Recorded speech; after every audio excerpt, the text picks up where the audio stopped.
Hey, it's Desto98 and Monkey Madness 20.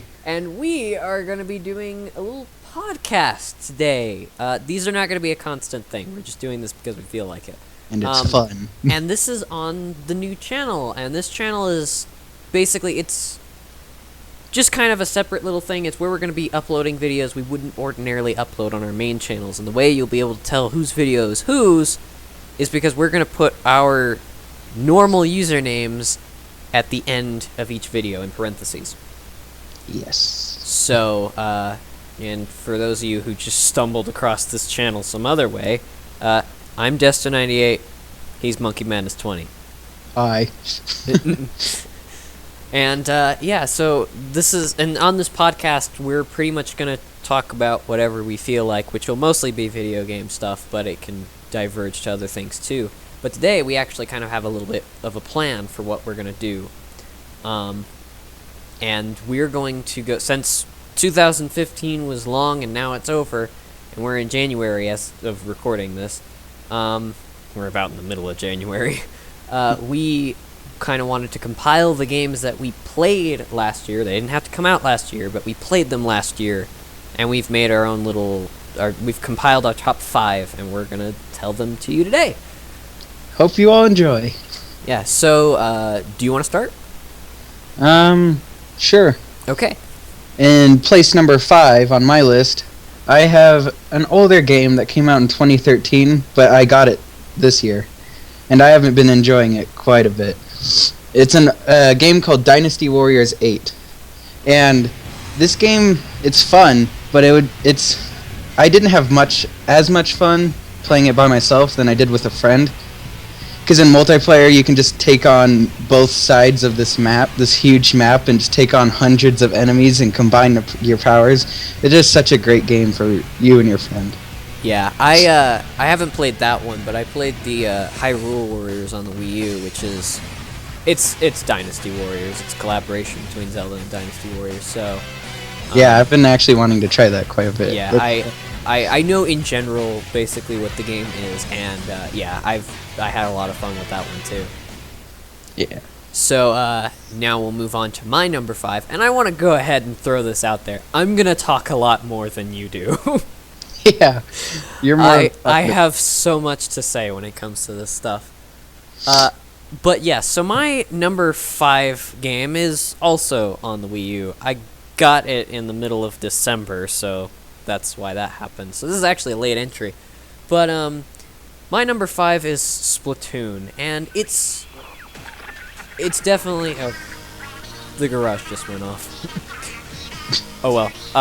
Anyway, I specifically have an interest in that game because I don't like multiplayer shooters. I don't like a lot of multiplayer shooters. They're just not my thing. I can't get invested in them. But I actually had a lot of fun with Splatoon, and I like those kind of games. The games that kind of introduce me to a genre I normally wouldn't like. So it's very interesting, and it also, in my opinion, probably would set a good example for some other companies that make multiplayer shooters. By that I mean the new Battlefront game. Basically, when that game first came out, it was a little bit, or not Battlefront, sorry. When Splatoon first came out, it was really light on content. It had, I think, 5 maps and like 3 different weapon types. Now, it has 11 maps and 6 or 7 different weapon types. And all of that was added for free. So, yeah, no microtransactions. No DLC, no extra cost or anything like that. You buy the game once, you get all the content, and that's that. And I really like that. I think that's a good method. If the game comes out and it doesn't have enough content and people don't like it, don't charge them more to try to fix that problem. EA. EA. But, yeah, so there you go. That's that. Now back to you. I would like to add on to the Splatoons. I personally haven't tried the game, but mainly because I don't have a Wii U. Yeah. And I'm sure if I tried it, I'd probably find myself enjoying it, but I don't really want to get a Wii U at this point. Yeah, I totally understand. The Wii U is kind of like in hot water right now. Yeah. I'm fine with the PS4. Yeah, still better than Xbox One though. Oh yeah, by far. Okay, so in my number 4th place was a game a friend got me, and it's a game. It's probably everyone knows it like DayZ, but it's H1Z1, and it's probably more complete than DayZ. It's pretty much DayZ, but I've just had so much fun with this game, even by myself and with my friend Ultra Rare Dumpster Baby, the one that got me the game. Because we're the kind of people who go on the game and just don't care. We don't take it serious, and we just go on and make the people that do take the game serious really angry. So, and just their reactions, they're so awesome. I love it. That's mainly why I like the game so much. Yeah, I'm on the fence about that game. On one end, I do think it would probably be a lot of fun to play with friends. On the other end, it's hardly complete at this point, and it's only an alpha. It's $20. That's scary. Yeah. For a game that's only an alpha, that's I mean, I'd if I were you, I'd get it during a sale, like what we did. But probably it's a really fun game with friends. I suggest it. So now moving on to my number 4. Which, hold on, I'm compiling my thoughts. My number 4 is Life is Strange, and this is an interesting one. There were a lot of people, like, once the last episode for that game came out, there were lots of people who were, for it and against it, and I think it's kind of odd, because a lot of people really didn't like the ending to the game, because it came down to 2 choices.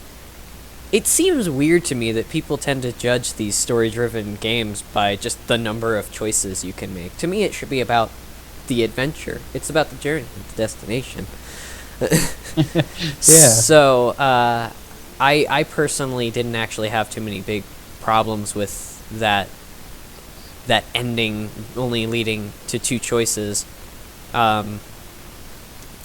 Basically, the only thing that puts it at number 4 is the fact that all the other games I liked more, all the later games. But so I really liked it. It told a very intriguing story that definitely had me on edge sometimes, and it was just it kind of got me thinking, and it was a really interesting experience of a game. I have yet to try that, but I really do look forward to getting it because I plan on getting it. Yeah, it's good. Yeah, it sounds really good. And all the episodes are out too. You'll just be able to go right into it. Right? For my number 3 spot would be the entire Five Nights at Freddy's franchise. Because I really enjoyed what Scott Cawthon did with the game, from the gameplay, because I'm a horror fan, and to the lore. Like, wow, the lore. If you have a setting of a game that people have to keep changing and fixing for over a year until they get the correct answers, you know you did it right. And with Five Nights at Freddy's, they did it so well. And as far as the games go, I played, like, in order from the amount of times I played. Number 1, I played the most, and then it slowly went down because number 4 I didn't really like too much. I mean, it was hard, like really hard for me, because for the while I didn't have the best headphones, and I just didn't feel like it was as scary as the first time you were to start up Five Nights at Freddy's 1 for the first time. Yeah, I was very interested in the lore of that game. I thought that was very interesting, but I hated the gameplay. It's a little bit too tense for me, I guess. It hit a point where it was like just downright frustrating to me. But yeah, the especially with number 2. Yeah. Oh my god, I just remember getting pissed with number 2. But the fact that, this one guy went and made the whole thing, it's honorable, at least. It's pretty amazing. One guy did all this within a year too. Yeah. So, My dog is standing up. My number 3 is another story-driven, choice-based game, Tales from the Borderlands, and I like a lot of those story-driven, choice kind of games. Except for Until Dawn, oddly enough. A lot of people really liked that one. I didn't like it. It was just... I don't know. I'll rant about that one later. But but for now, yeah, Tales from the Borderlands was... I mean, I really like Borderlands as it is. I really enjoy the games. I thought they always had this certain charm to them that was just lots of fun. And so it was really cool to see the kind of the Borderlands world brought to life in a sense and given a bit more character, and it was really... It had me invested in the story all the way through, and just what they even... It was a little bit more involved in the actual lore than I thought it would be, because usually Telltale just kind of makes their own story set in the same universe. Yeah. So this was a little bit interesting how it actually got a lot of the more crucial characters involved. A lot of actual Athena is in it, Zero's in it, Handsome Jack is in it. Yeah, they did pretty good with it. Scooter. There, Janie Springs. So, yeah, it's really interesting, and I thought it was really funny, especially when it came down to the last moment, which I can go ahead and tell my little story and still not ruin the game, because when you get there, you're probably going to have different choices. But at the end, you have to build a group. And you choose 3 people that you want to bring with you. And there's a Vault Hunter that you can pay for. And as far as I know, that character is random, based on the other characters you picked. So I had picked... what I had done... The first time I picked Athena, Zero, and somebody else. But... Later, I went through and I picked the Vault Hunter and Felix, I think, and some other characters. And some things happened, and then at the end, the Vault Hunter ended up being Claptrap. Oh god. And I know I had Athena on my group, and so Claptrap shows up and he's like, "Hey, Athena, you're here!" And she goes, "I did not sign up for this." I was rolling. That's awesome. It was amazing. So, yeah, and then that final part, because of who you choose, actually does change the dialogue in a lot of ways and changes the final fight in a lot of ways, too. It was really cool to see how many different ways that last moment could go down. So, yeah, that was a really cool game. That sounds pretty cool. I have to finish that game. Yeah, you have it, and I actually... You did a couple videos on it, and I told you this earlier. I discourage you from doing more videos on it. I think you should just play it for yourself, get your own experience, and then maybe we can talk about it again in another podcast. Yeah, that sounds good. Yeah, I'll do that. Screw the videos. Okay, well, my number 2 is same as Desto's number 1. Yeah. We kind of unintentionally had his number 2 is my number 1, and my number 2 is his number 1. Yeah. So we just decided we're gonna reveal them all at the same time. Yeah. So your number 2 is Undertale. My number 1 is Undertale. Your number 1 is Fallout 4, and my number 2 was Fallout 4. Yep. So should we start with Fallout 4? Sure, let's start with Fallout 4. Okay, I'll let you go ahead since it's your number 1. I love the Fallout franchise. I love everything they do with it. And when Fallout 4 was announced, I just remember watching the trailer so much. I was just so excited for this game. And when it first came out, easily in the first 30 minutes I had it, because I had it on release day, I was just already lost in the ruins of Boston, and the game was just so good. And the amount of endings they had kind of felt a little melodramatic. Like, they weren't as exciting as they should have been. Yeah. And I'm hoping they can fix that with patches or DLC or something. But even with that, I still have over 100 hours into the game, and the DLC is not even out yet. So that game is just so great. It is by far my favorite.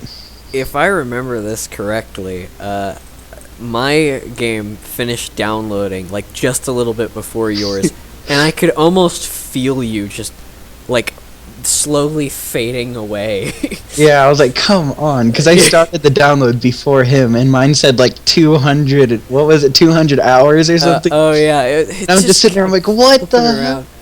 And but yeah, I loved a lot of the features in the game. I was surprised at how well they did the whole, like, the crafting systems and the weapon modifications and stuff like that, because it had me looking at everything in the world in a whole new way. Yeah, before it's like oh, is that Wonder Glue? Yes. I would see a teddy bear and I pick it up because it was cute. Now I see a teddy bear and I pick it up because it's got that cotton that I need or something like that. Exactly. Like, you need the fans in that game. No, you need screws so bad. fan. Like, I will scan the environment for screws, which is like inside of fans. So I'll be like looking in each building, like, oh god, is there a fan in here? I need screws. Need screws. I would never find myself doing that in Fallout 3 or New Vegas. Yeah. So yeah, that was a really, I liked that game. There were a lot of people who, I think they were just kind of like nitpicking about it, really. But I'm gonna add something about that. I love the fan base of Fallout 4. Oh yeah. I liked a Fallout 4 page on Facebook, and all they do is send Fallout memes all day. So I can't scroll down without seeing more settlements. I know. I love it. I love it so much. I'll scroll down, and all I see is like things about another settlement needs your help, and I always giggle at them every time. I just love the stuff they come up with. It is so amazing. Okay, so that was your number one, my number two, and now for my number one, your number two, Undertale. I moved it past Fallout 4 because I'm just a really big fan of indie games, and because I want to get into game development, and so when I see a game like that, that's, you know, just a simple little indie game that becomes so successful, I want to show it all the love I can. Yeah. So it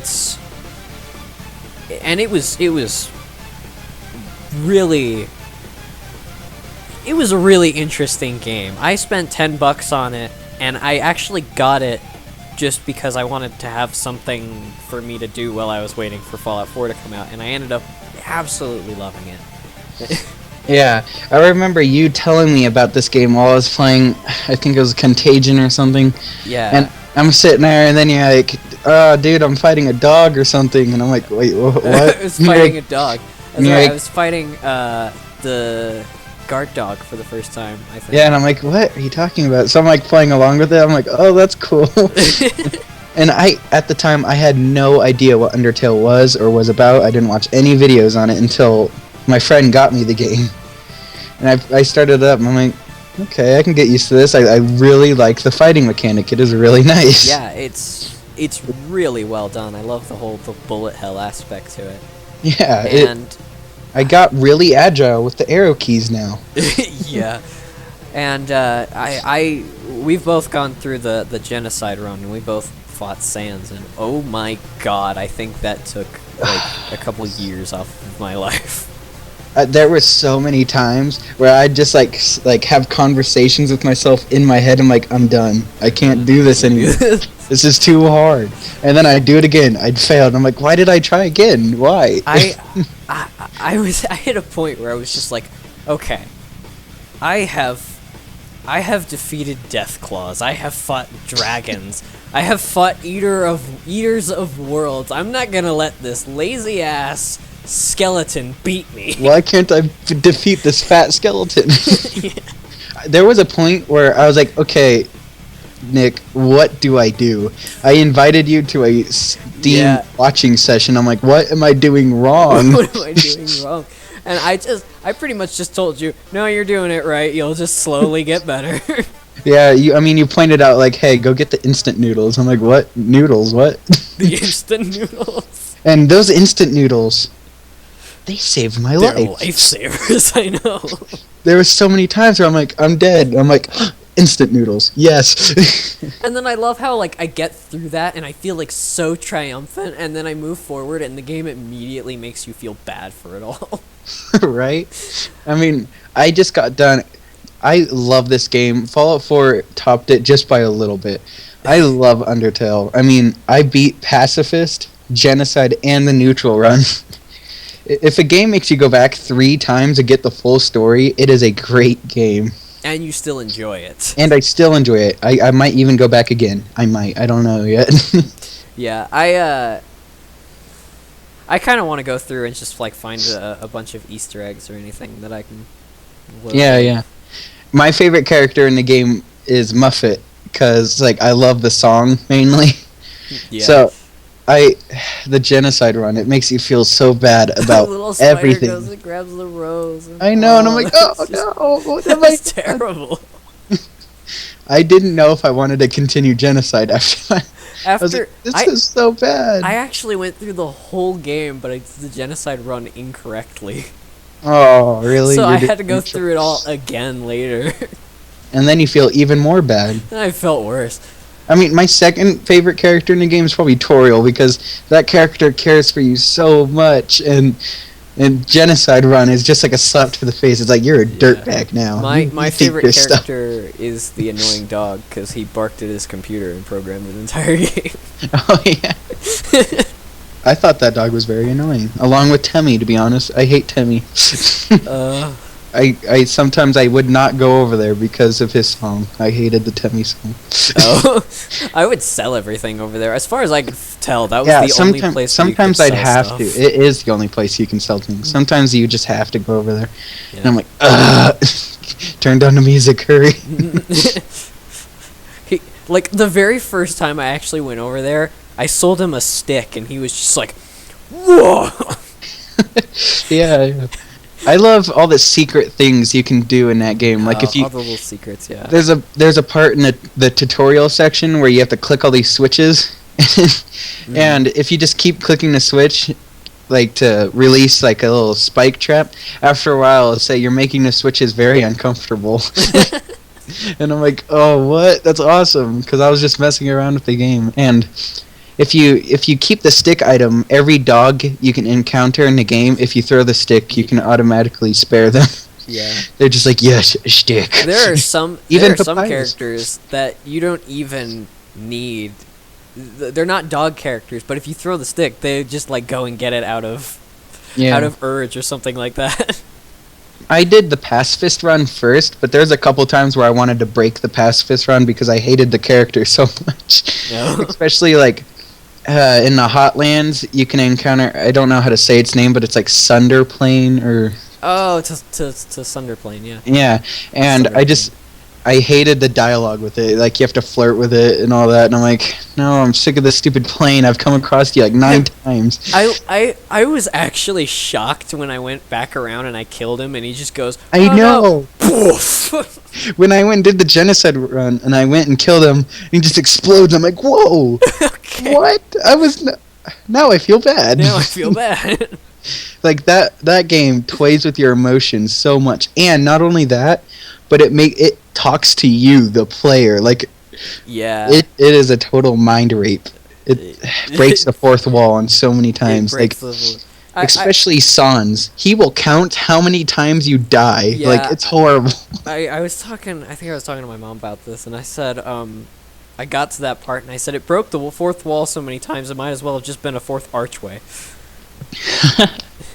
Yeah. But the game is so well done. It really is. I love Undertale. But for me, Fallout 4 just barely topped it. Yeah. Mainly because of the hype leading up to it and the community. Yeah. Not saying the Undertale community is bad, because if you just search up M there are some on really YouTube, talented artists and animators and stuff that do stuff for that. Literally, just go on YouTube, and if you click M, you will see Megalovania. Or at least that was happening in New York. Now it's just saying Markiplier, but Undertale's a huge game. Yeah. It was crazy. So, yeah, now we can go ahead and move on to some of our honorable mentions. Yes. Which, these are just basically other games we wanted to talk about. Yeah, games we liked pretty much. And then I've got that one dishonorable mention. But, first off, I would like to thank you, Nick, Desto98. Yes. Because you got me a game that I have been in love with recently, The Binding of Isaac Rebirth. I didn't like it too much on the PS4, to be honest. And I started playing it. I liked it more and more. I wanted to try the game on the PC. And then you got me the game, and holy crap, I've played so much of it recently. I think I have like 30 hours in it. Like, I haven't even scratched the surface of the game. I've defeated Satan. I can say that much. And I haven't scratched the surface. I'll be totally honest with you. I had the game back when it was free for PlayStation Plus users.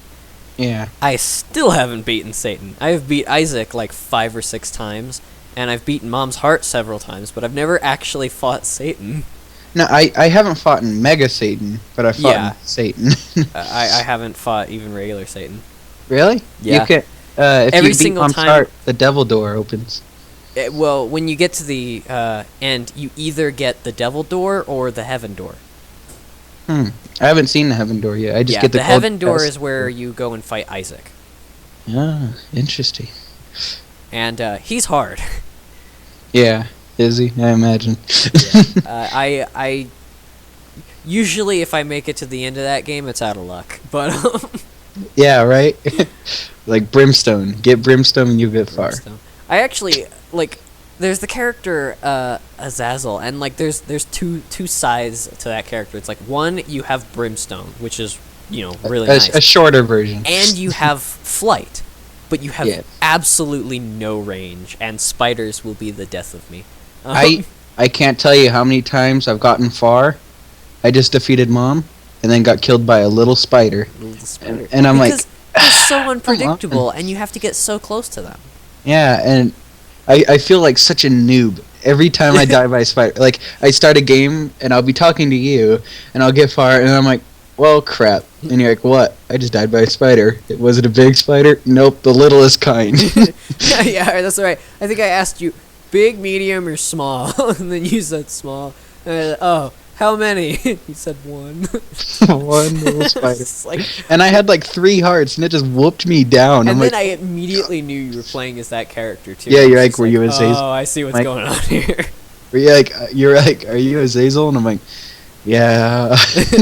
Yeah, I know how you feel. That character, he's so good, but so bad at the same time. It's great. So, my first honorable mention is it's Lone Survivor, which I think came out a while ago, but I played it last year, so there. I actually also got that one on the Wii U because it was $2.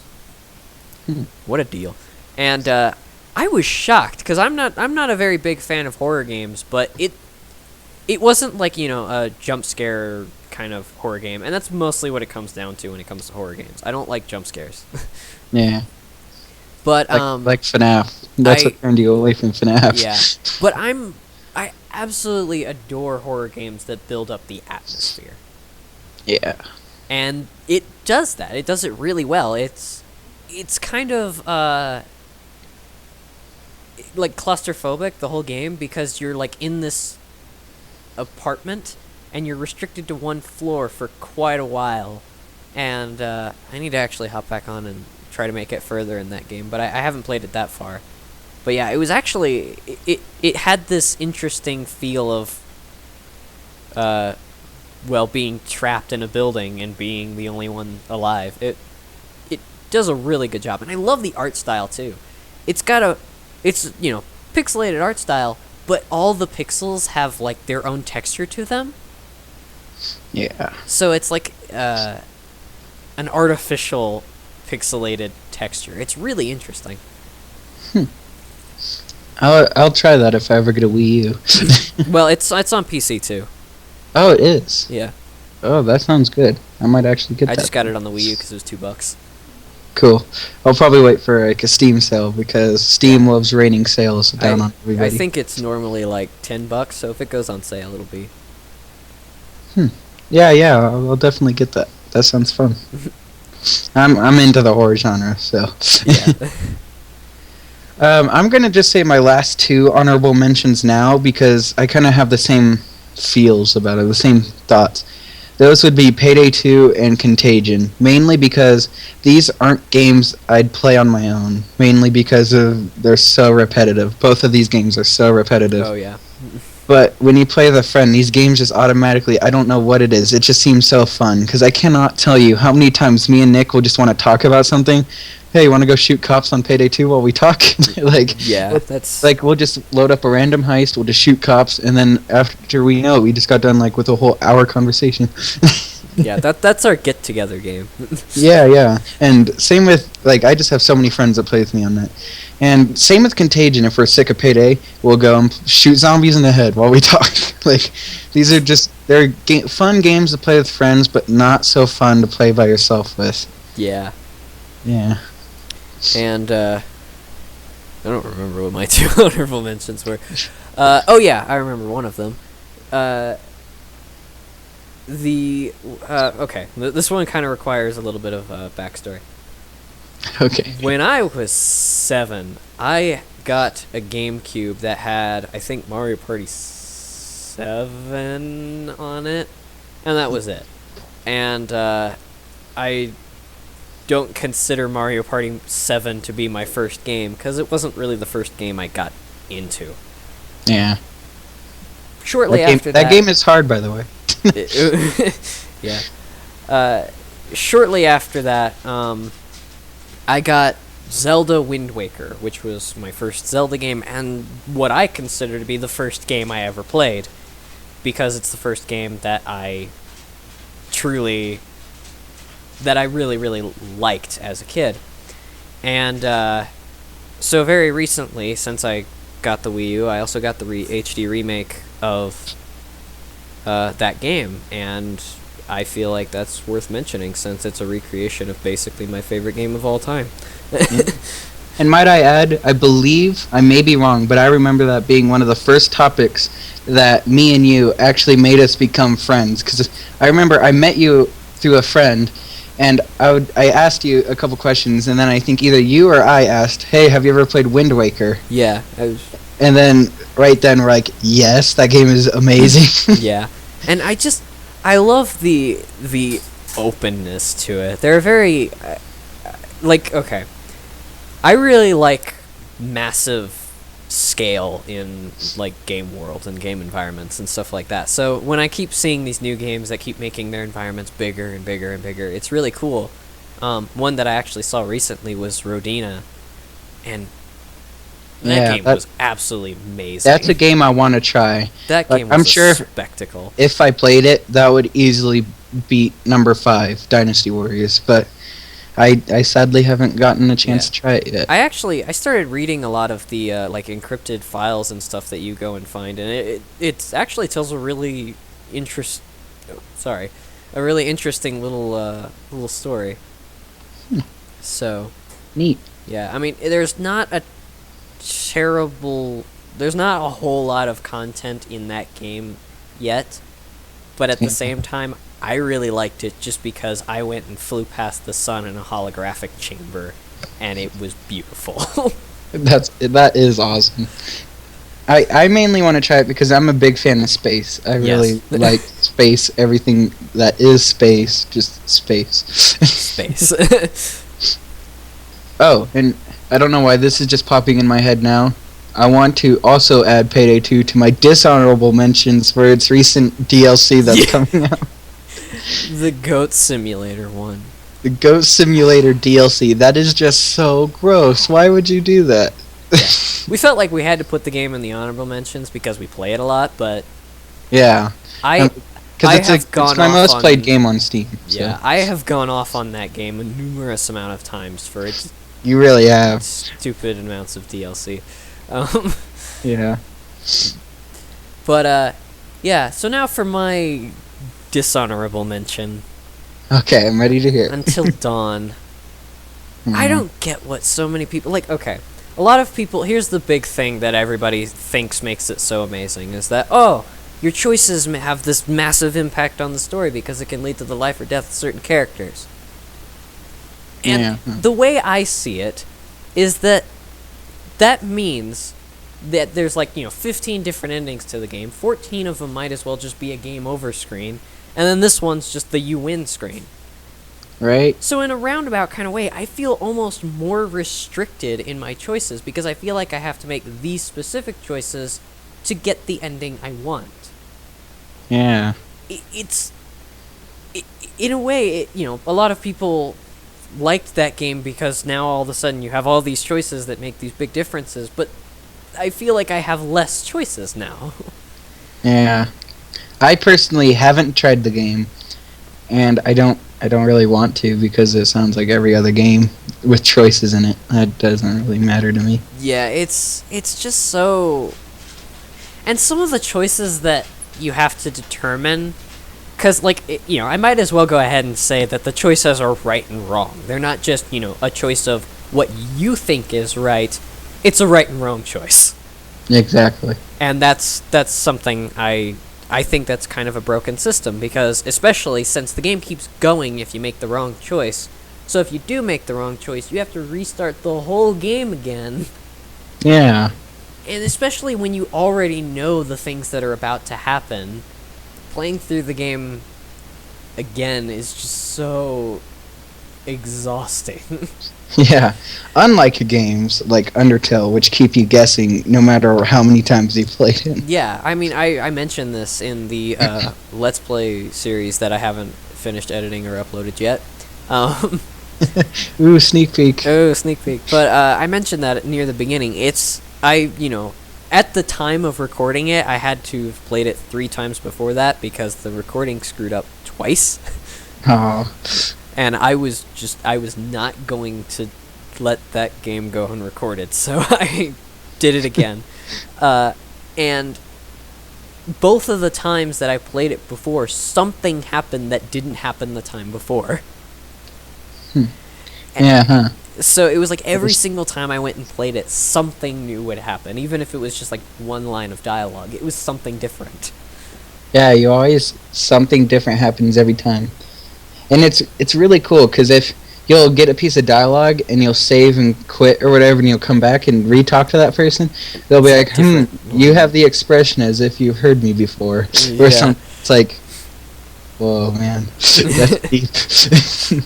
Yeah. I especially like it when you're at that final moment with Sans, and you go up to him, and it's about 11 that he goes, 11 death. From this point forward, I don't think I'll be able to determine how many times you died, so you're gonna have to start keeping count for me. Let's start with 12. Yeah. So as far as he knows, I only died 12 times. Exactly. But, oh god, that last fight, I got so tired of it, angry of it at the same time. And then when I beat it, I'm supposed to be super sad that this character just died, but I'm more happy that it's over. Yeah, it's like, yes, I beat you.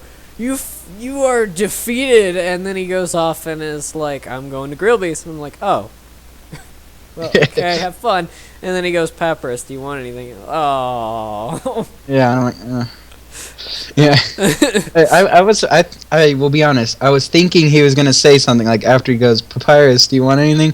I thought he was going to be like, oh, right. And then die, but he never said that. And I was but like, you just hear the whoosh. Yeah, he just goes, and I'm like, it's just like, oh. Wait, does this mean I don't have to fight him anymore? Yeah, I'm going to go kill Asgore. And then I just run off. And I'm like, dude. Yeah, and you kill Asgore in one hit, too. I know. And then Foley's like, see, I helped you. And I'm like, no, you too. No, you didn't. And you stomp on him. That guy, after, I felt the worst about killing Flowey. I was just like, oh my god. Because the way you kill him is so messed up. He splits into pieces and stuff. Oh. Yeah, you just keep hitting him until he's nothing, literally. I was just like, oh my god.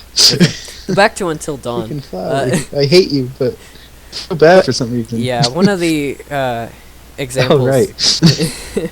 One of the examples that I was thinking of for Until Dawn, that it was a perfect example of one of those really dumb moments. was the whole objective is basically to save everybody. You want to try and save all the characters.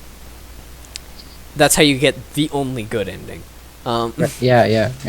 I knew that, thanks to the internet. Yeah, and so basically, like, there's this one part where you're playing as Matt, I think. I don't remember all their names. It was Matt, and I think his girlfriend is Emily.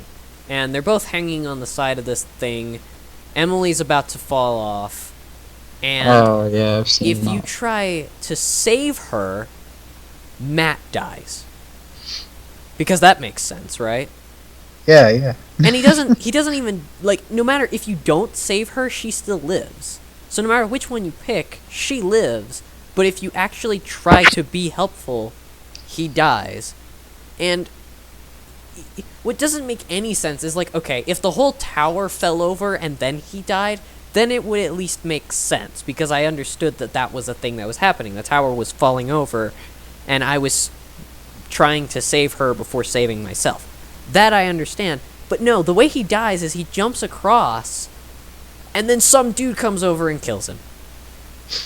Yeah. They don't explain it at all. And it's like, how is it that me jumping like a few minutes earlier than that saves him from that fate? That's so true. I never thought of that. It's so dumb. I just, like... And if you do screw that up, you have to play all the way through the game again to get to that part. Yeah. And so I was annoyed with that.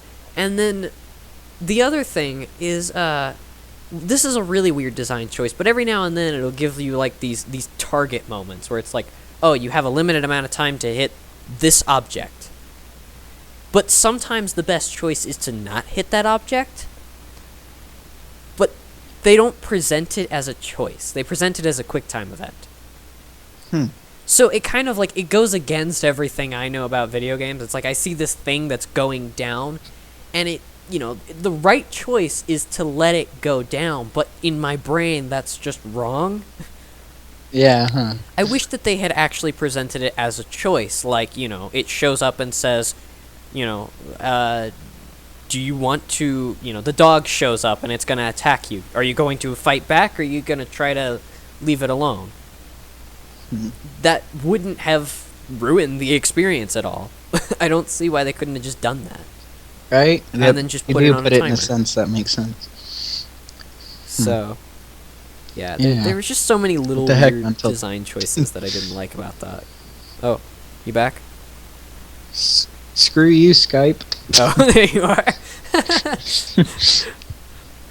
Yes, Skype is very annoying. Okay. Well, fortunately, I think we got everything out of the way. Is there anything that you would like to add? No, I think I got everything out of the way. This was fun. This really was. Yeah, this was our first podcast. These aren't on a schedule or anything. We're just going to do these whenever we feel like it. And yeah, this is our new channel. We'd like to welcome you to Dystopian Madness. So yeah, this was fun. I enjoyed this. Yes, I would like to do this again sometime. Yeah. So thank you everybody for watching, and we should try to come up with a special outro for this. Yeah, maybe we should just say bye-bye and synchronization. Maybe I should go ahead and just play all of the songs of our favorite games all at the same time right now.